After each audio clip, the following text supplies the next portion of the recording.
Welcome to the second in a series of roundtable discussions on important current events, sponsored by the Massachusetts Disarmament Action Network.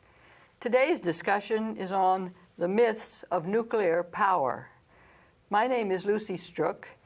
I'm with 2020 Action, and I will be moderating the panel of experts that we are pleased to have with us today. They include Professor Clark Abt, board member of Greater Boston Physicians for Social Responsibility, professor of Energy and Sustainable International Development, Brandeis University, distinguished professor of management, Cambridge College, and board member of Economists for Energy and, Peace and Security. Peace and Security, excuse me. And we also have with us Mary Lampert, an activist from Duxbury and founder of the Pilgrim Watch, working to ensure citizen oversight on issues around Pilgrim Station nuclear power plant. Excuse me.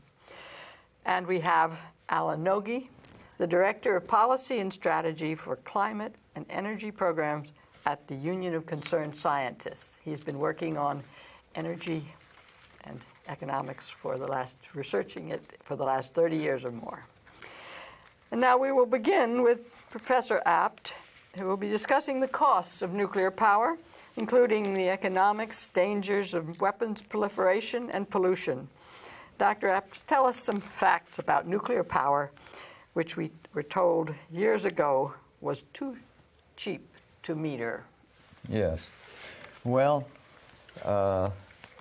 it turns out that alternatives to nuclear power are faster, cheaper, safer, and generally better from the perspective of both global warming, energy independence, and public safety.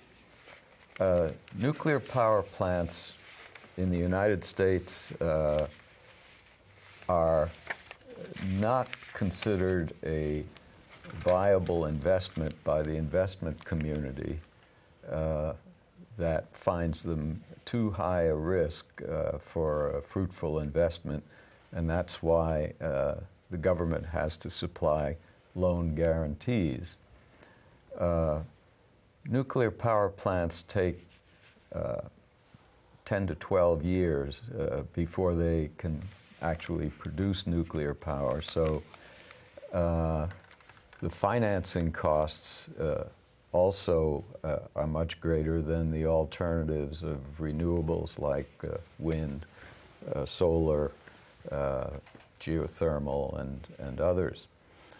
The risks are greater because nuclear power plants are more vulnerable to terrorist attack, particularly they could with ordinary explosives, chemical explosives, blow up parts of a nuclear power plant and disseminate a lot of radioactive clouds in the area. They also, if we build more nuclear power plants, we increase the risk of proliferation of nuclear weapons because each large nuclear power plant produces about one nuclear weapons amount of fissile material every year. And then finally, as the nuclear technology spreads around the world, there are more countries that can make nuclear weapons. And then finally, there's also greater risk of pollution. Thermal pollution of the water from the cooling of the plant that kills a lot of fish, and there's some possibility of radioactive substances leaking into the groundwater and poisoning the atmosphere and the drinking water of individuals living within the area. So for all those reasons, basically 5 reasons not to increase nuclear power, we think there are better renewable cheaper, faster, non-polluting alternatives. Thank you. And, you pointed out also that renewable fuel is not true of uranium, which some people think. They think uranium goes on forever, but in fact it is the supply could run out. So you were speaking in general terms, and now Mary is going to speak to us as a neighbor of the Pilgrim. We're on the same page here. Yes, I'll give the perspective from a neighbor's point of view. I live 6 miles from the Pilgrim Nuclear Power Plant in Plymouth, and from that experience, I can say unequivocally that nuclear power is neither safe, it's not cheap, it's not clean. And here are some examples why. Nuclear reactors emit radiation on a daily basis into the air and into the water. How much? Who knows? Who knows? Because the monitoring equipment is antiquated, and the regulators, deciding not to regulate, have not required monitoring that is up to date with public reports, not only to the people, but to the Commonwealth. So we do not have a neighborhood watch, which is a mistake. The National Academies of Sciences, not raving radicals, anti-nuclears by any stretch of the imagination, have issued a report recently that said no amount of radiation is safe, number one. And clearly there is a link, association of radiation with cancer, with reproductive disorders, with birth defects, and the latest National Academies reports talked about associations to be looked at further to heart disease and autoimmune disease. Therefore, there's no surprise that we see in the communities around Pilgrim Station, my community, for example, the footprints of radiation-linked diseases. There are, if you look at the cancer registry, as Dr. Clapp, the founder and former director of the Massachusetts Cancer Directory, has done, has found that there are increases in, leukemia, in thyroid cancer, in multiple myeloma. Some of those rates are not astounding or statistical significance, but they are persistently and consistently high. And we see patterns around other reactors, and of particular note are the studies that were done by the German government, the KKK study around those reactors of childhood leukemias, the closer the children were to the reactor. Okay. So that's not good news. The second point is that in an accident, obviously, greater amounts of radiation would be released. And accidents can occur from human error. As far as I know, humans are building and running these reactors, from mechanical malfunctions. And mechanical malfunctions are highly probable as the reactors age, the parts age, and most importantly, when the regulators have chosen to be lapdogs of the industry and not watchdogs. We think of the mining incident just recently in West Virginia. What was the big problem? The regulations were not enforced. And we have the same situation going on with the nuclear industry. Then there's the issue of terrorism that you talked about. Reactors are clearly, according to the 9/11 Commission, on the terrorist target list. You could say they're pre-deployed nuclear bombs, if you really want to look at it in that sense. And they're highly vulnerable from the air, vulnerable from the water, and vulnerable from the land. There is no protection on site at any reactor to prevent an attack from the air, from a small plane with an explosive. At Pilgrim, for example, from the water, they have 18 buoys marking the 500-yard exclusion zone with no trespassing signs.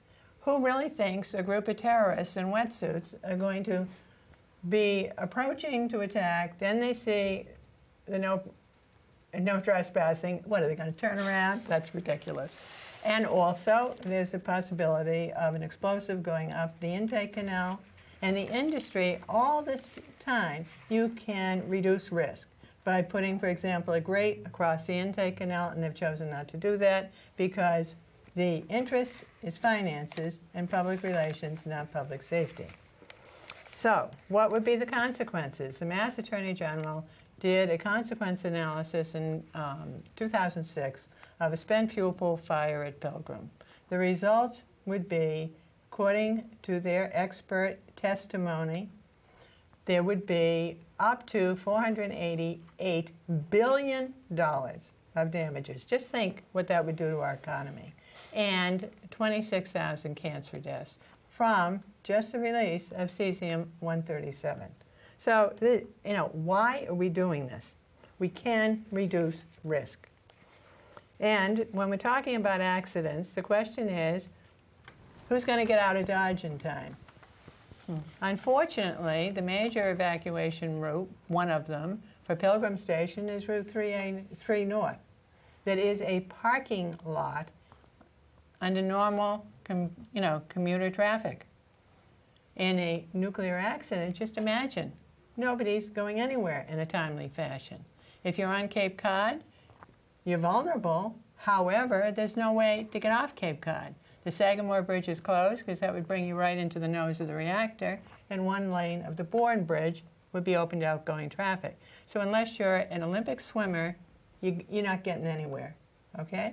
And disgracefully, there are no emergency plans for the people on Cape Cod because they're outside of this mythical 10-mile emergency planning zone.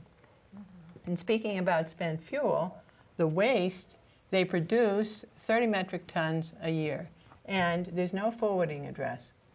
Yucca Mountain is not opening, and so therefore all this highly toxic fuel, which will be lethal for tens of thousands of years, will be on the banks of Cape Cod Bay until my grandchildren are going to be my age, at least.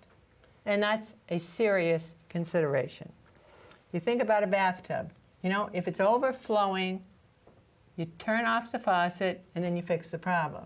But that is not what the nuclear industry is doing. Instead, they're relicensing reactors. Instead of having their operations for 40 years, going an additional 20, talking about building more, bringing in waste from overseas. What are we going to do with it? This does not make any sense. So again, we're on the same page. It's not clean. It's not safe. It's not necessary. It could be made safer, however. It's not being regulated properly, and it's not cost effective. Thank you. I was just noticing you were talking about your neighborhood and this 10-mile limit, but the damage would extend way beyond that. Way beyond. Way beyond. The cloud of radiation. The National Academies pointed out if there was a spent fuel pool fire at Pilgrim or any reactor, that the damage would go 100 miles downwind. And if you're talking about $488 billion, think, a year ago, that was what we had spent in Iraq. Mm-hmm. Think what that would do to our economy. Mm-hmm. And the joke is that neither the industry nor our government is looking seriously at what the economic consequences would be in an accident because they don't consider realistically the problems of cleanup. They're based cleanup on 1960s knowledge of sweeping up a bomb explosion with a broom. What are you going to do? They're assuming you can plow fields under. They are assuming you can hose down buildings, and we know that cannot be done. You cannot remove the waste, and they're not taking that into consideration. Thank you. And now, Alan's going to tell us about the renewable energy alternatives and how they stack up against the economics of nuclear power. Sure. Thanks so much for having me. Glad to hear. avoiding the worst consequences of global warming and climate change is a huge challenge. We have to reduce our carbon dioxide emissions by 85% by the middle of this century. That means replacing a huge amount of our current electricity infrastructure, as well as changing our transportation choices, our buildings. It's a huge challenge. Because of that, we don't think that any option should be ruled off the table from the start, including nuclear power. We need to look at it. But if we're going to face that challenge, we also have to do it in a way that's smart. And that means looking at the choices that can produce electricity without carbon emissions, that are affordable, inexpensive, can be done quickly. Unfortunately, nuclear doesn't meet those tests. In fact, if you look at, the last time we built nuclear power plants, in the 1970s and 1980s, they tended to cost 2, 3, even 4 times as much when they were finally built as the estimates before they were started. And today, the first new nuclear plants built by the French company Areva in Finland and France, they're only partly done, but they're already 80% and 40% over budget. They are 2 to 4 years behind schedule, just like the nuclear plants that were built here in the 1970s and 1980s. Fortunately, there are other choices. We've spent several years doing a comprehensive study of alternatives at the Union of Concerned Scientists. We call it the Climate 2030 Blueprint. We looked at all the options that are available today and what they actually cost to implement. We didn't actually look at some advanced technologies that are still really under development, like wave power, tidal power, fuel cells. There's a whole host of really exciting advanced technologies in the lab, just what's here today. We found first energy efficiency, just improving the efficiency of our lighting, our heating, our cooling, our industrial motors. We have the potential for making enormous efficiency improvements that will actually save much more money by reducing energy bills than the cost of those investments. And we have some states that have really taken leadership in helping customers make those efficiency improvements, Massachusetts being one of them. What we found is if the lowest efficiency 40 states just came up to the level of the top 10, including Massachusetts, we could actually significantly reduce the amount of electricity we need to generate to meet the energy needs of our growing economy. And in our Clean Energy Blueprint, that's really the first alternative. The second is improving the efficiency at power plants themselves. Today, typically, 2/3 of the energy in the fuel burned at a power plant goes right up the stack or the cooling tower. It's wasted. There are technologies for recycling waste heat, for generating combined heat and power so that we use that heat from very efficient natural gas plants, for example, so that we can actually get 80 to 90% of the energy value in that fuel instead of only 30%. So again, tremendous efficiency improvements, cost 3 to 5 cents per kilowatt hour, either for efficiency in the home, the office, or at the power plant, compared to the lowest projections for nuclear power plants today, which are somewhere well north of 10 cents a kilowatt hour. Some people believe maybe 20 cents per kilowatt hour if we see continued kinds of cost overruns. Then there are the whole range of renewable energy technologies that capture the energy that arrives on our planet every day from the sun, thousands of times more than we use. Near term, the most cost-effective of those is wind energy. Wind energy, which has come down in cost by more than 80% in the last 2 decades. In fact, the last 10 years, most people don't realize that a new wind power plant is cost competitive with a new gas or coal-fired power plant at the best wind sites. And wind is taking off around the globe. And here in the United States last year, we actually built just about the same amount of new wind power plant capacity as new natural gas capacity. China is become the world leader in wind, and we need to be sure that we don't lose that leadership to them. Geothermal power, particularly out west, you can harness the heat of the earth to generate electricity at good sites. That's also cost competitive. We have just a huge range of alternatives.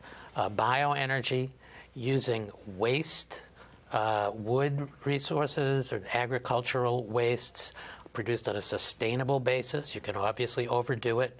These technologies do have emissions, but from new power plants, they're much less than the old coal-fired power plants, which are both, causing as many as 24,000 premature deaths per year, as well as the bulk of the global warming pollution.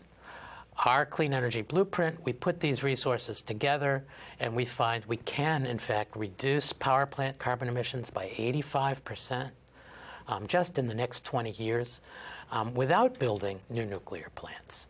And we can do that affordably while actually reducing energy bills for consumers, both by using the most cost-effective renewable sources and, most importantly, by energy efficiency. So, sure, nuclear shouldn't be off the table, but we've got to be smart about our choices if we're going to reduce carbon emissions quickly and affordably. And then we don't even have to deal with the kind of risks that Professor Abt and Mary Lampert have talked about. Yes.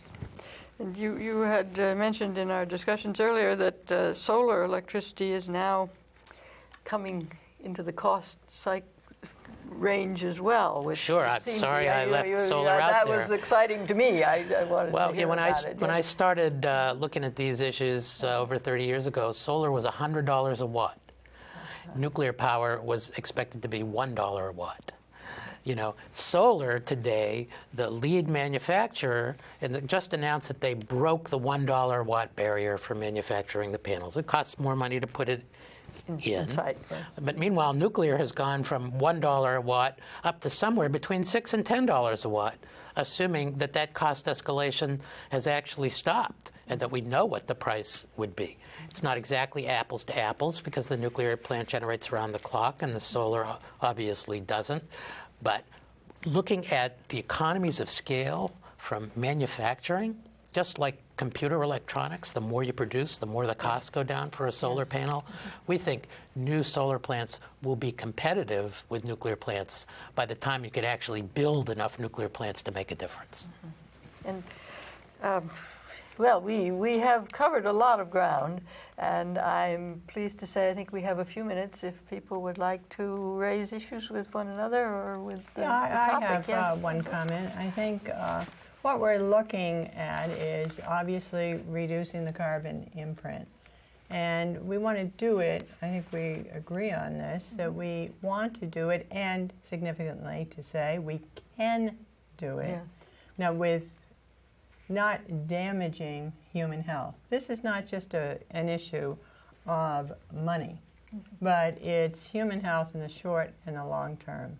And so we don't want to get into what poison is less poisonous than the other.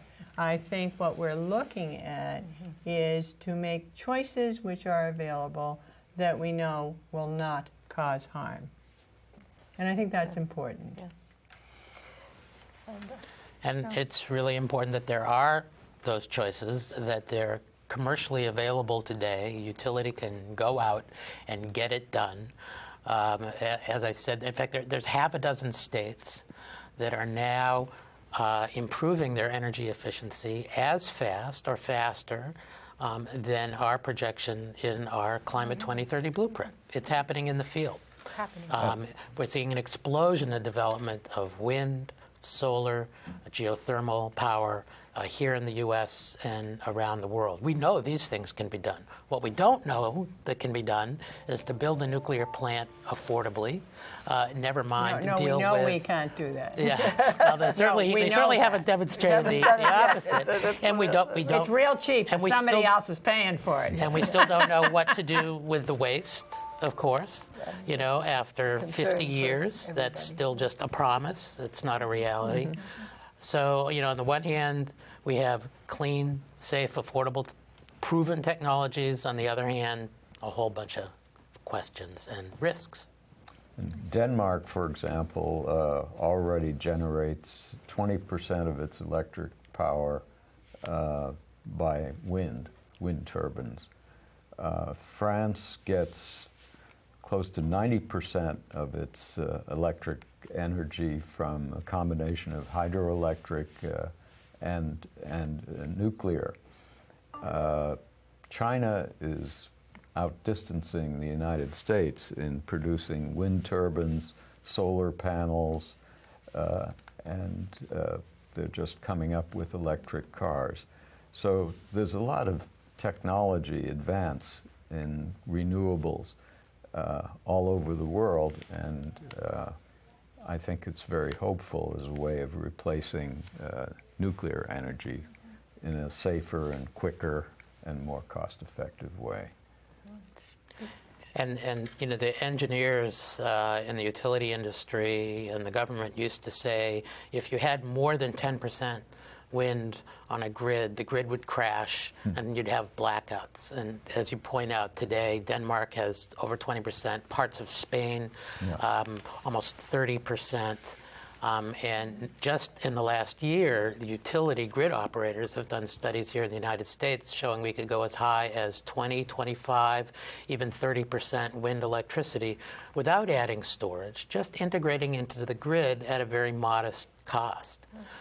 It can be done, and it's being done in the field. One of the things we all need to be thinking about is the choices ahead of us, and I think that your contributions today will give people reasons to think hard as we look at the proposals for more nuclear power coming at us in Washington and elsewhere. It's just not us, because I hope the audience gets active. The old button, you know, get active today instead of radioactive tomorrow. Oh, that's and I think the point, the clear point to it is that those who have the current industries that are generating have the money for the lobbyists. And so if the people don't speak up for themselves, people need to be then taking to action. counter, Yes. So, Pixie, thank you for bringing up the actions people should take. We really hope that the listeners will be thinking about talking to their representatives to oppose nuclear subsidies with our tax dollars and support renewable energy and efficiency in energy and climate bills that are coming up. And write letters to the editor opposing nuclear subsidies. Ask utilities to implement efficiency and conservation measures, and get involved in local opposition to new nuclear power and support for renewable energy in our neighborhoods. thank you.